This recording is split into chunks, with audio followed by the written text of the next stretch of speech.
নমস্কার বন্ধুরা, আমার একটা নতুন ব্লগে আপনাদের স্বাগত জানাই। আমরা বানগঙ্গায় রেস্ট করার পর আবার যাত্রা শুরু করি।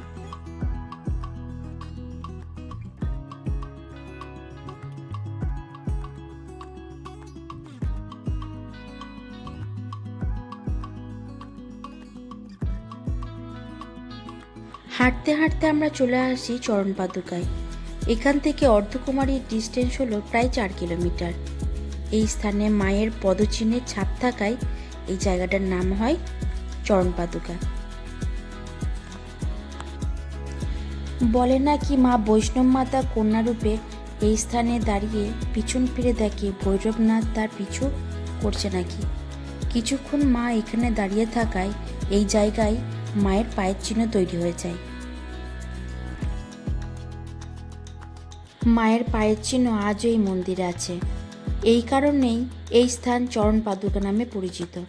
এখানে এসে ভক্তরা মায়ের আশীর্বাদ নেয় আর আগের যাত্রা মঙ্গলময় হোক তার প্রার্থনা করে।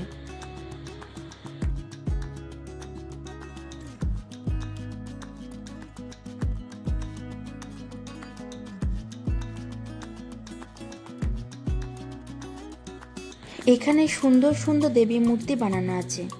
কি সুন্দর মূর্তিগুলো দেখুন, প্রত্যেকটা মূর্তির পোশাকগুলো কি অপূর্ব।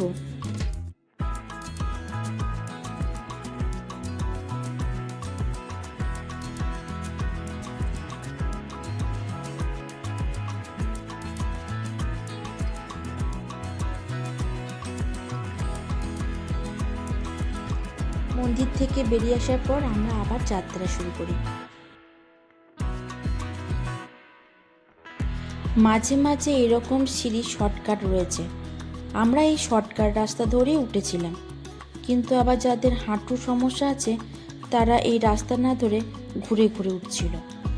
আস্তে আস্তে হাঁটতে হাঁটতে আমরা এগিয়ে চললাম অর্ধকুমারীর দিকে।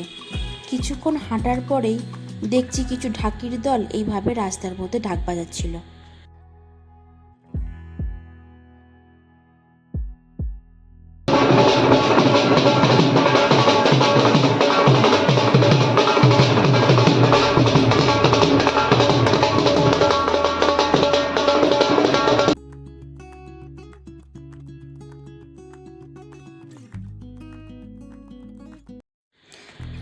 আশেপাশে প্রচুর দোকানপাট আছে। পাশে দেখি একটা মাসাজের দোকান। আমি 10 মিনিট এই মাসাজ নিয়ে নিই। এই মাসাজের মূল্য হচ্ছে 10 মিনিটের জন্য 20 টাকা। এই মাসাজ নিয়ে বেশ ভালোই লাগলো, শরীরটা বেশ ফ্রেশ হয়ে গেল। আবার পথ চলতে শুরু করলাম। এবার পৌঁছে গেলাম অর্ধকুমারীর দিকে। অর্ধকুমারীর বিশ্রামালয়ে আমরা পৌঁছে গেলাম। এখান থেকে এগিয়ে যাব সারদা ভবনের দিকে।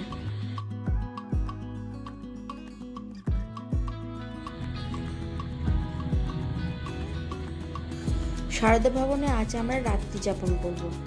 রুম বুকিং আগে থেকেই করে রাখা হয়েছিল।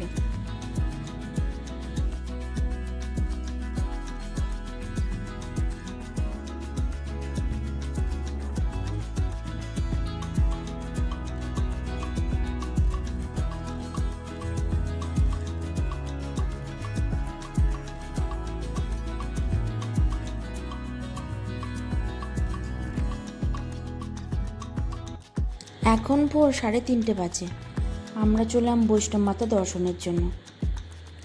এখানে দেখা যাচ্ছে প্রচুর দর্শনার্থী যারা কিনা ঘর পায়নি তারা এভাবে চারিদিকে শুয়ে বসে সময় কাটাচ্ছে।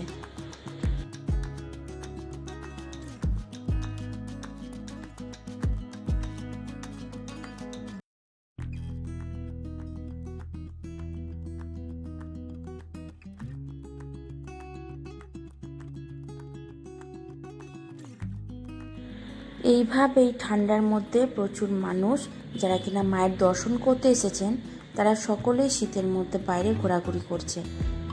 মাসটা হচ্ছে এপ্রিল মাস, হলেও এখানে প্রচণ্ড ঠান্ডা।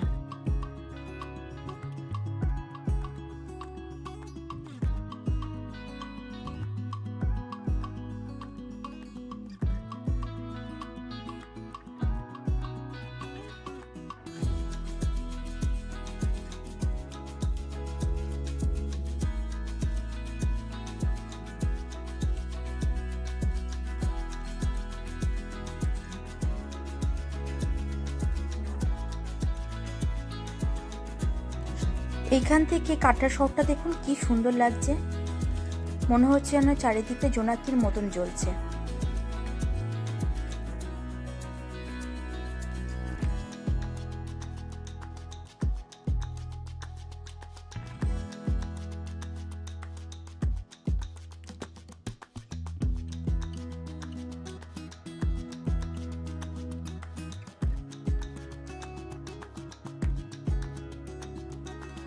আমরা বৈষ্ণব দেবী মন্দিরের দর্শন করে আমরা এখন ঘোড়ার পিঠে যাচ্ছি হেলিপ্যাডের উদ্দেশ্যে।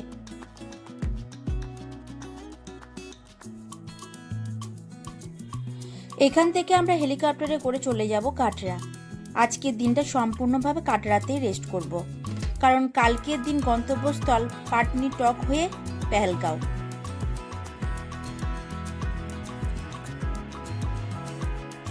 আজ তাহলে ব্লগটা এখানেই শেষ করি। ভালো থাকবেন, সুস্থ থাকবেন, আর ভালো লাগলে ভিডিওটা একটা লাইক করে দেবেন। আবার দেখা হবে নতুন একটি ব্লগে।